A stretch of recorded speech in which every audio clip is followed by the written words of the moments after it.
hello, and welcome to the show. It's me, John Park, and this is John Park's Workshop, right here on your favorite Adafruit network of shows and channels and things.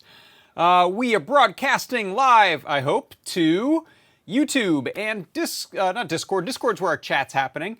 We should be live over on Facebook and Twitch and Periscope and LinkedIn and maybe a couple other places that I forget.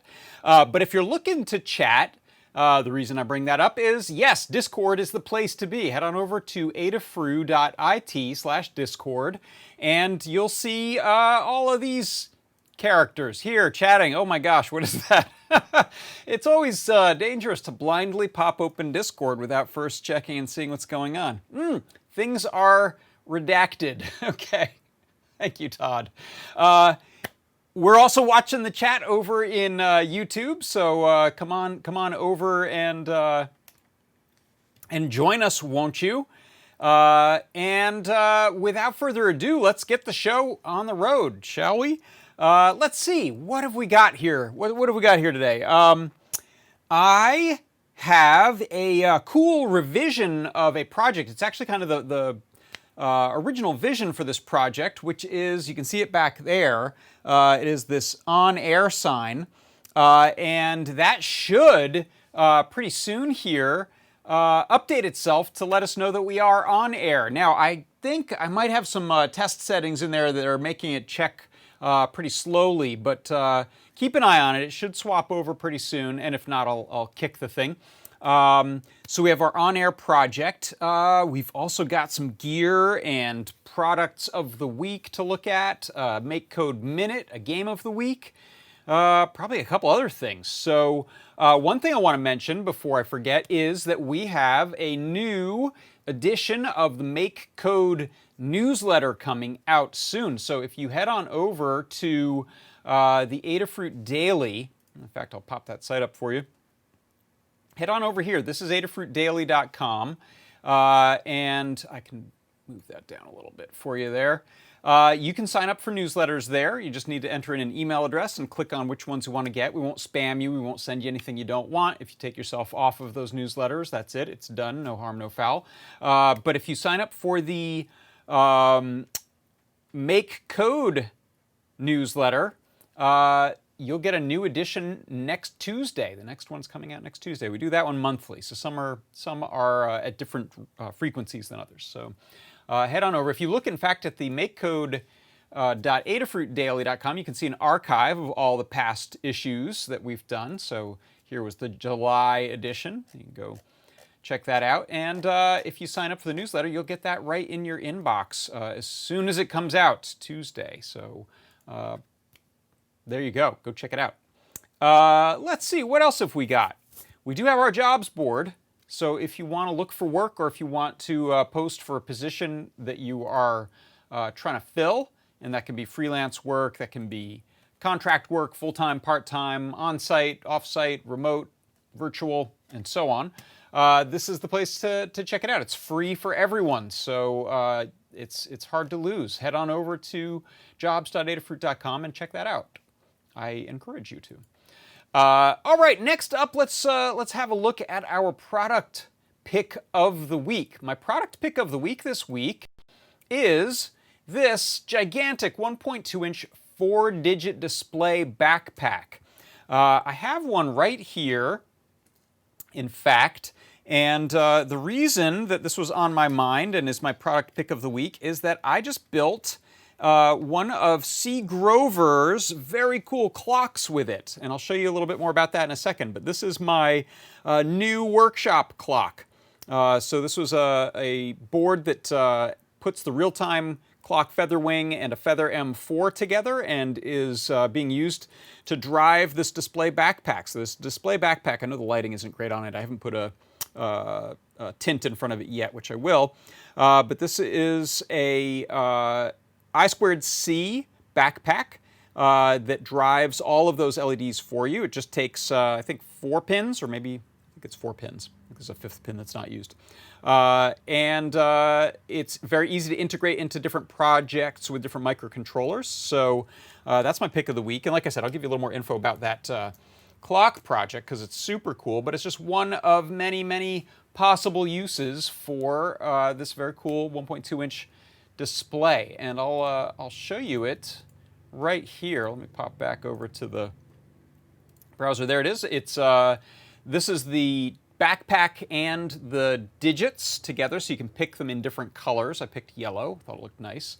There are 5 in stock right now. It's $17.50. You can go get yourself one of these, and we have some guides and instructions on how to drive that from different microcontrollers in Arduino and in CircuitPython. This project, my clock that I'm using by C. Grover, is in CircuitPython. And that is my product pick of the week. And as promised, let me show you. Here is the project page.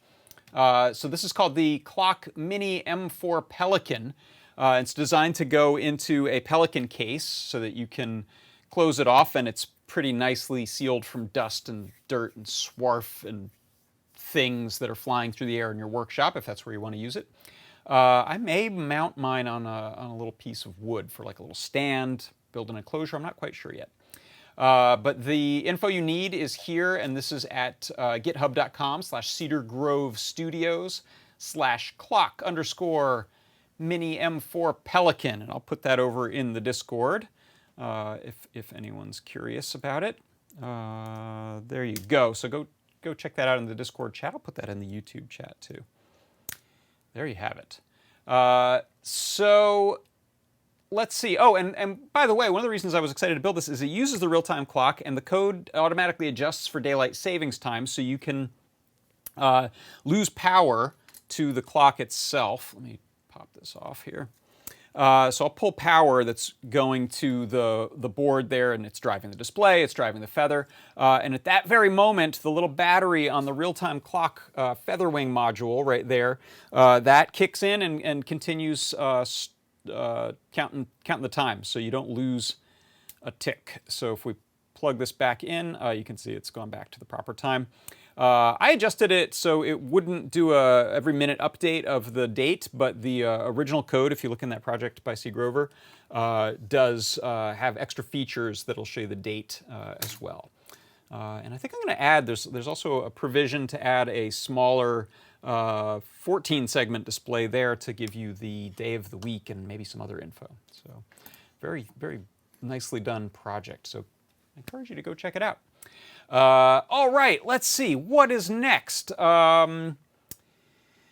Gear report. I always like to talk about new gear that I'm messing around with, and this one's actually something I've been building just the last couple days. And let's see, I'll pop up a, you'll see a little camera view popped up there, and it's very, very tightly lensed because I have this large lens on here. Let me pull that out of the way.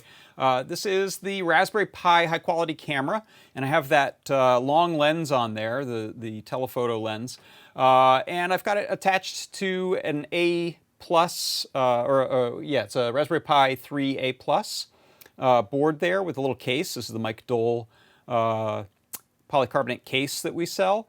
And then I stuck a battery, a USB battery on there, so it's actually battery powered. I just have HDMI running out of here, and then I'm using one of these. I guess I'll unplug it. It'll cause me problems if I try to look at it again later. But I'm using one of these little HDMI to USB video converters that we now have in the store. And the reason I'm setting all this up is that in a couple weeks, not this weekend, but the following weekend, I'm going to be doing a session for the online Maker Faire Miami, and I'm going to do a workshop tour. So I'm going to talk about how I work, how I organize stuff such that I do, how I stream projects as I work on them, how I do shows like this.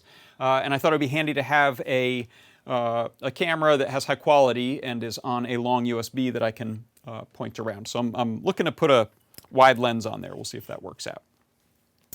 So that's my gear report. I got the high quality camera a little while ago, and now I've built something with it, and I'm very impressed. It's a great looking sensor, really nice camera. So that's my gear report. All right, let's see. let me just check in with the chats to make sure everything is hunky-dory. Oh, my Discord just yelled at me about a new audio device. Luckily, it doesn't seem to have screwed up my stream, so that's good. Let's see. What else? Oh, we have a suggestion in the Discord. Maker Melissa says, try hooking up a lithium-ion battery and a Power Boost 1000C to make it more compact. That's a neat idea. Yeah, I think this was a bit of an afterthought, trying to have one fewer cable. Since it's not really a portable project, I could have a second wire going to power, but I like this. I like this idea of having a battery built onto it, so only one wire is being used. But that's a nice idea, yeah, using the Power Boost. Let's see. All right, you know what? I think it's time for us to have a look at a little thing I like to call the Make Code Minute.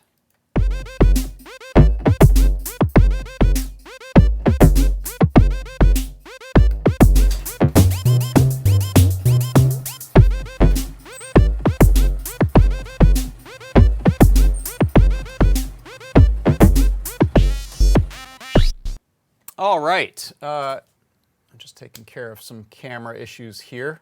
This one overheated, it's getting warm.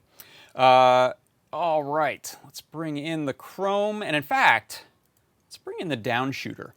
Because for my Make Code Minute today, let me get that started again. All right, for the Make Code Minute today, what I wanted to do is build a Make Code version of the Cyclone game. So you may have seen Noah and Pedro and Liz, Blitz City DIY, built a CircuitPython-based Cyclone game. I decided to try doing one inside of Make Code. So the way this game works is, let me reset the game here. We have a target, which is going to be that white LED right there, and then we have the dot that's going around, that blue one, and what I want to do is stop my blue dot right when it hits the target. When I'm successful, it lights up green, and every round whoops, there I missed, so it went red. Every round it gets faster. And so I'm scoring those. As you can see, we've got LEDs on the Circuit Playground Express that tell us our score. So I'm 4 for 5. It's going to start getting really fast. All right, let's concentrate. Let's see if we can get that. Nope. Oh boy, this is terrible, the pressure. I want to get at least one more. No! And it shows you where you missed. Were you early? Were you late? Oh gosh, this last one's going to be fast. Okay, I didn't do so well. But let's take a look at how this is set up inside of Make Code. Bring open my Make Code here. So what you can see is that I actually got inspired by a conversation about building this type of game that was on the forum. So forum.makecode.com in the arcade section. And here we have a couple of strips that I've made. So one I'm calling the ring, and that's the external Neopixel strip. Let's see, where's my startup block?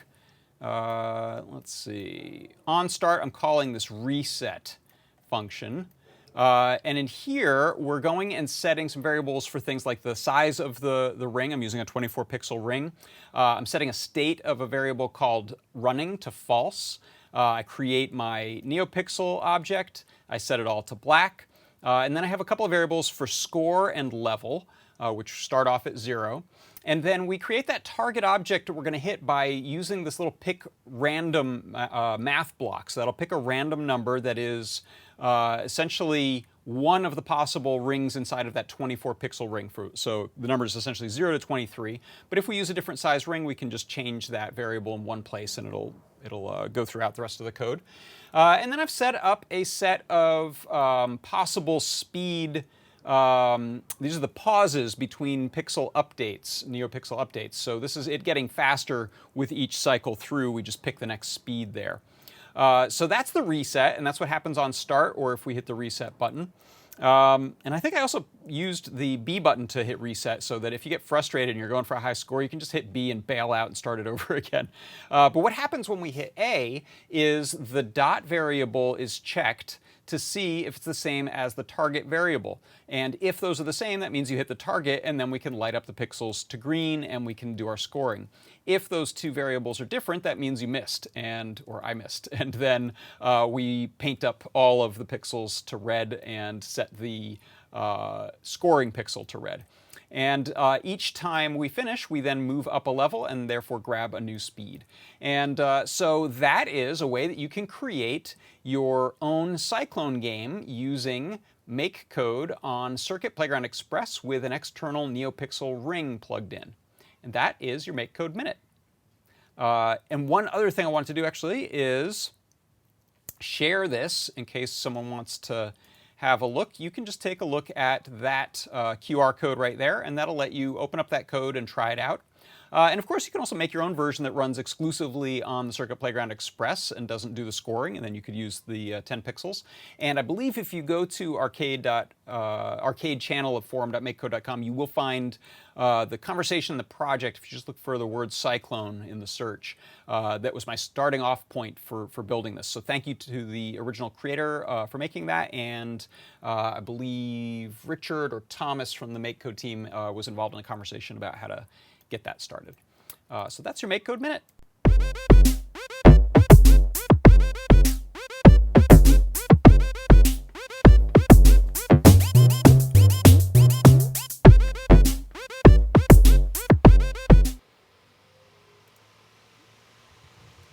All right, thank you for bearing with me. I had to turn on a fan and open a door and try to get some airflow going here now. So let me give that a second so that camera cools off sufficiently to want to run again. And I will check and see if this one's, yeah, okay, so this one's working still. This is my little camera here. And you can see here, I'll point it over elsewhere in the shop. Now we have a little more light in the shop, so you can see that better. And there's our good friend Slappy hanging out there. And probably you can see him anyway, but right behind me there is a good friend of ours. Oh gosh, it's Lars. Sneaking around. Boy, he looks creepy there, huh? I guess he usually looks creepy. So that's my happy little camera there. All right. So let's see, the next thing I wanted to do was have a look at a Game of the Week pick. So let me get that set up and bring in that right there. So here you see I've got the forum.makecode.com. I was in the arcade section looking for interesting games, and this is one that was published a little while ago, but I never took a look at it. This is by Darzu, and this is a Bejeweled-like game called Gem Crush, as well as the sprite grid extension that Darzu made to make this possible to build inside of blocks. So you can see here, here's a look at the extension. Let's see if I can zoom in there a bit. So these are the types of blocks you get with this grid extension. And here they are in action. So you can see here, actually, the extension was called Bejeweled at one point, and it talks about how to use the extension here in this little pop-out help. And let me click the link there. You can see here's a full set of details about the extension.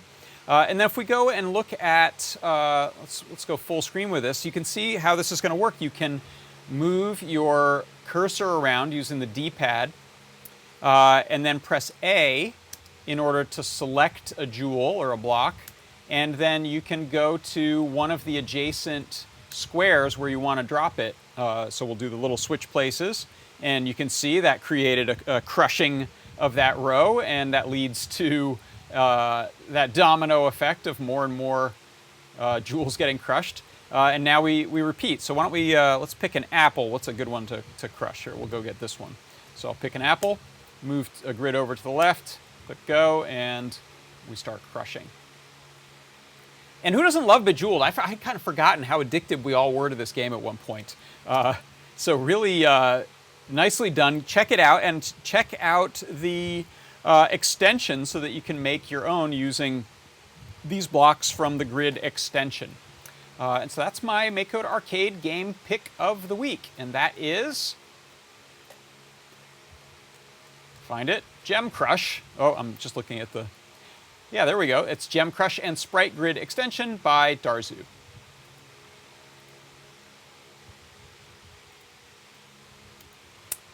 All right, let's see. What else is happening? Let me check in with the Discord. What's going on over there?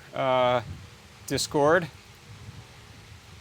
Oh, someone pointed out, thank you. Maker Melissa pointed out that my on-air sign is lit up now. I forgot to check in on it. You can see that, and in fact, let's see if my camera that had overheated has sufficiently cooled, and I'll give you another view of that. Although one nice thing is this camera that we're looking through, this is actually the FaceTime camera built into my my Mac. That camera does a nice job of dealing with the refresh of these LEDs so they don't flicker.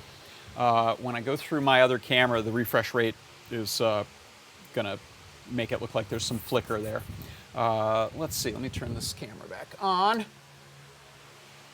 Yeah, I think my test code in there might be checking every 6 minutes or 5 minutes right now. And I'll talk about why that is and what we're able to do to deal with that. So yeah, let's pop over to this main cam here.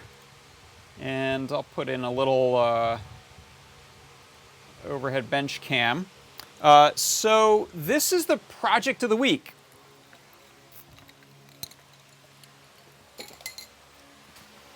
And this is the on-air sign. You remember we looked at this a couple weeks ago in a manual version I had where you just clicked a button to change it from on-air to off-air. But this version, the way it works is it's using Wi-Fi that's built onto this Metro M4. You can see that in the overhead there. And by the way, my camera switcher is not working. Actually, the software, the broadcast software is doing weird things with shortcuts right now, so I won't switch, but I'll hold that up close. You can see there I've got the Metro M4 Airlift, and that has, it's essentially a Metro M4, but it's got the ESP32 coprocessor for doing Wi-Fi. So that is going onto my local Wi-Fi and then is able to use a call to the YouTube Data API version 3, as well as checking the time server at Adafruit IO to find a piece of data that tells it if a YouTube channel is on streaming live or not. So if I pull the power on this right now and then fire it back up, you can see I'm using the RGB Matrix backpack or shield for the Metro Airlift, and that's driving this matrix display. So you can see right now I have text that's entered into the code that tells the name of the channel. That's just hand entered in there. And I entered it as 2 lines. We're not doing any line breaks. I wanted to be precise about where things were centered, and so I wrote Ada and Fruit as 2 separate strings. And then it's calling a bitmap font to light up the display while it's getting online. So right now, there you can see it just switched over. So during that time, it went online to Adafruit IO to find the time. It had to get onto my Wi-Fi first, then it found out the time, and then it headed up to the YouTube Data API to ask if the channel ID that's been entered is streaming or not. It came back with the answer, yeah, it's on air. And so let's see, what I can do is, I'm not going to take us off air because it'd be very hard for you to see that show up and say off air. But what I can do is I can plug this in. I think I'll leave it here, and I'm going to plug it in with a long USB cable so that I can change the code on it and we can look at the code on it. So let me grab a USB extender from my box O USB cables. These things are super handy. This is a a long USB extender, which I can then plug a sort of normal-ish cable into. Let's try that one. And so this is going to go into the Metro, and then I'll run this back over to my workstation. I could have had a laptop over here too. Yes, that would have been helpful, but didn't. So let me go over there and run this into my machine. And I'll just pop up a small, there we go, me here, hello. And I'll try to add a, how about I'll throw a moo over here. 1 second while I resize some things. And hopefully I don't cause our audio to go out of sync, because I know that happens sometimes when I start fooling with things. There we go. That should work. Okay. So let's go ahead and in Moo, I'm going to open up the serial monitor. And let me zoom the size of the text up a bunch. Now we'll load up the code.py that's running on there. I'm going to throw my glasses so I can read this better. So this is similar to the way I was doing things before, but I've made a couple of adjustments to use the polygon and the rectangle shapes from the display shapes library. And that's how I'm drawing in the rectangle frame, sort of broken rectangle frame. And when it updates here in a second, what you're going to see down at the bottom is it's connected to my access point, my Wi-Fi. Now it's getting the time in my time zone, and that's through the Adafruit I/O. And now it's retrieving data. So this is the part where it's going and asking for the YouTube channel ID that we've provided. Is this online or not? So there's a check on the streaming status. And so it replied, yes, true, on air equals true. And now you can see my sign there, which is looking kind of fiery and orange red. Kind of weird refresh thing I'm seeing. That is saying on air. If we look at the code here, what you'll see, and first of all, I want to give huge thanks to Melissa for the help. She's written this Adafruit Matrix portal library, very similar in a lot of ways to our PyPortal library, and allows us to do similar types of things. And so it makes it very easy for me to give it a YouTube channel, and it knows how to check the YouTube API for the channel ID's streaming status. And I'm working on a guide for this, but it's, in a lot of ways it's similar to the YouTube subscriber count guide I did for PyPortal, in that we create a Google API project and a token, a YouTube token that we use so that we can query. And we have limits on querying. You can't ping it constantly. So that's why we have things like delays and how often we check. So what I'm going to do, actually, I'm going to head off to the second window here, second tab, and I'm just going to load a version of this that I have locally, where I have my own channel ID. So this is for my personal YouTube channel, and that's not streaming live right now. So I'm just going to copy that channel ID, and I'm going to change it right here to be one that I know is not streaming. So I think that ought to work that way. So I'll hit save. Now you look over at the on-air sign and at my serial output, and you'll see it's reloading it. We get our little blink of snake there. It's now connecting to my access point. While it does that, by the way, I'll show you some of the code that I'm using for display stuff. So this uses display I/O. Here you can see I'm drawing that little rectangle. At the beginning, I'm just coloring in only the two sides, even though I've created all of the elements. So it's like a broken rectangle, so there's 6 segments. Okay, so now it's, oh, by the way, and I didn't update it to say John Park, I just had it saying Adafruit. So this is a lie, but what it's really going to check is my site, and it's coming up with off air, or my YouTube channel, it's saying off air. So if we look at the, let me close that serial monitor for a second. If we look at the code from the top, we've got importing of the necessary libraries, including these two sections from Matrix Portal, the network and the Matrix sections. So that deals with both getting data from online sources as well as drawing to the display. And in this case, the display is a matrix, 64 by 32 matrix. From the secrets file, it's grabbing things like my Wi-Fi SSID and password, as well as my Adafruit ID, Adafruit IO ID, and my YouTube credentials. I can change this back here. And then we enter in the data source. This is where we're getting that info. And here's our update delay. Yeah, so right now I'm doing it every 300 seconds, so it's actually checking pretty frequently. But we have only so many queries we can make in a day, so I've made the operating time quite short. You can see I'm only checking from 12 noon to 7 p.m.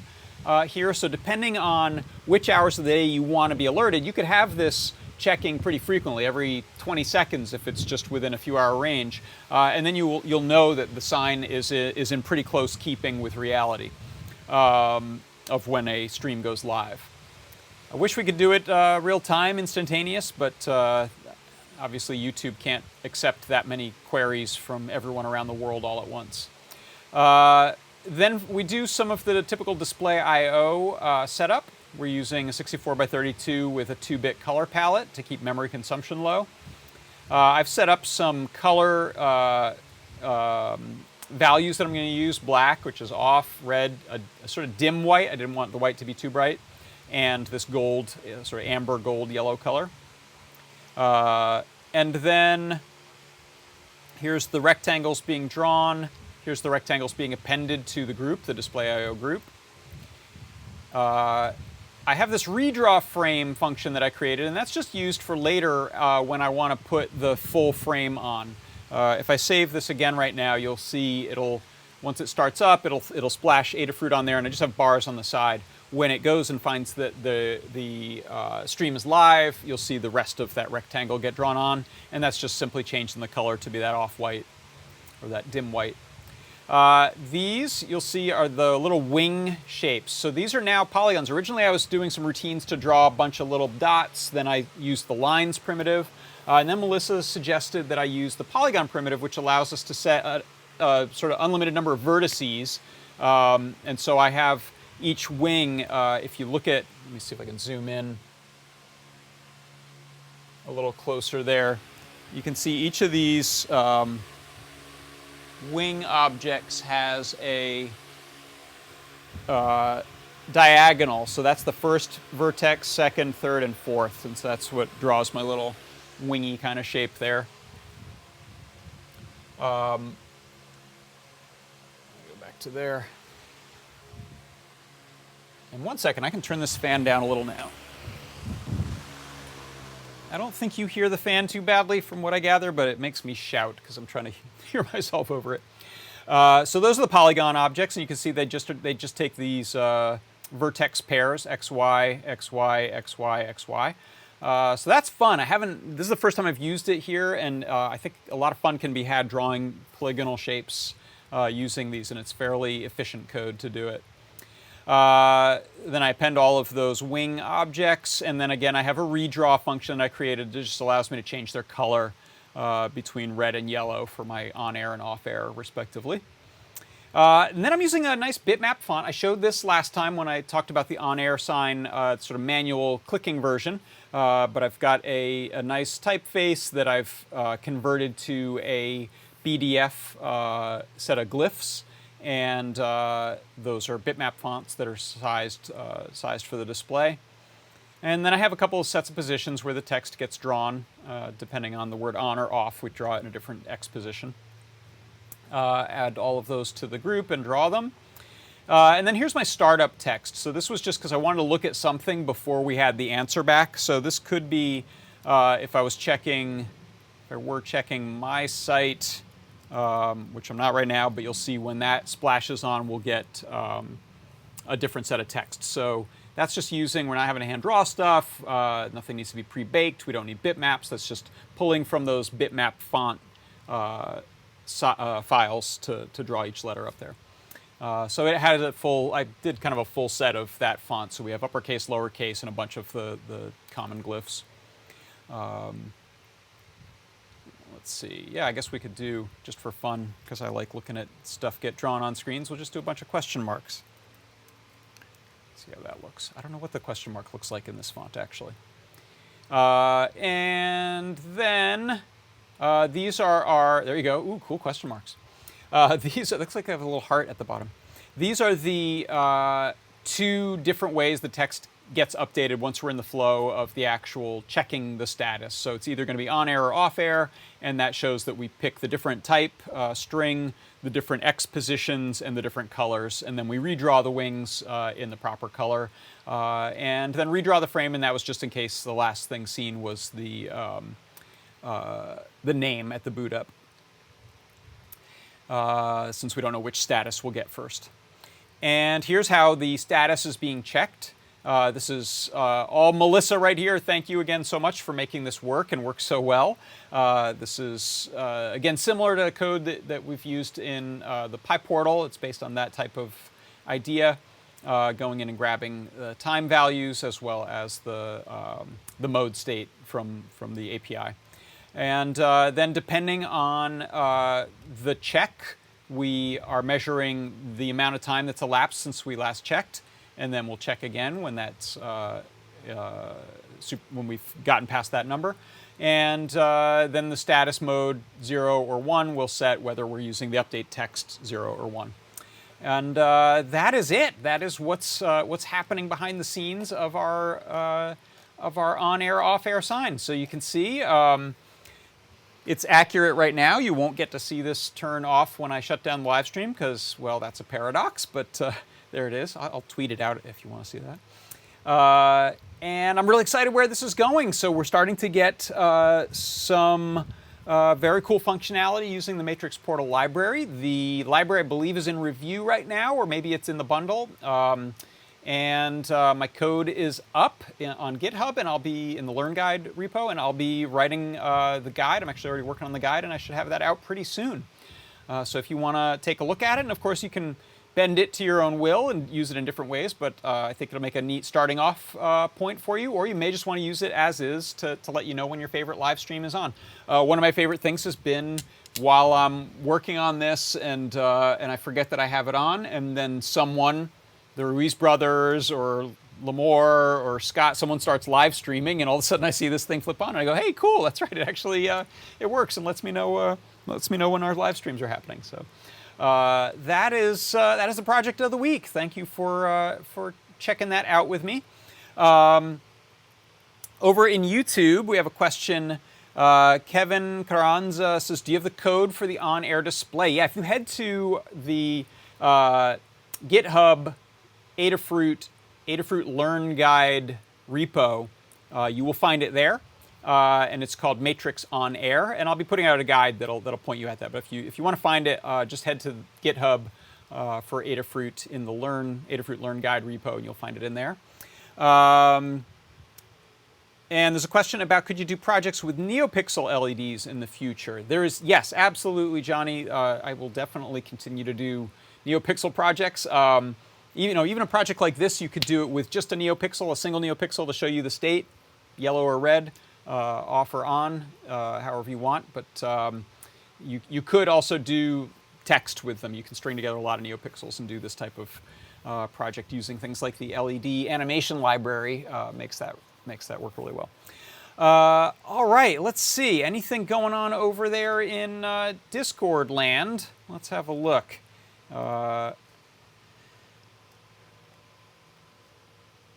TwitchBot runs 33 minutes after the hour, says Mr. Certainly. Is that the... oh, okay, so that's how often we're checking. Is that the most we can check the Twitch? It looks like there used to be an easier way to check Twitch, but then they got really popular. So if you Google how to do this sort of thing with Twitch, it's gotten much more complicated using OAuth, I think. Okay, yeah, Maker Melissa says the library's still in review, so hopefully that'll be out soon. Very good. And yeah, if you have questions or suggestions about that, please come by into GitHub and check out the state of things. Also, a reminder from Tanu. Thank you for the reminder. Yeah, I forgot to say, Scott Shawcroft will be doing his live stream at around 2 o'clock or sometime after 2 o'clock today. I'll be done pretty soon, so maybe he'll be getting going at 2. And that's Pacific, 2 o'clock Pacific time. 5 o'clock Eastern. Do I have that right? 2, 3, 4, 5. Yeah. And he'll be, I think, continuing to dive into the ESP32S2 Wi-Fi pinging of SSIDs. I think that's the topic. So go there for a deep dive.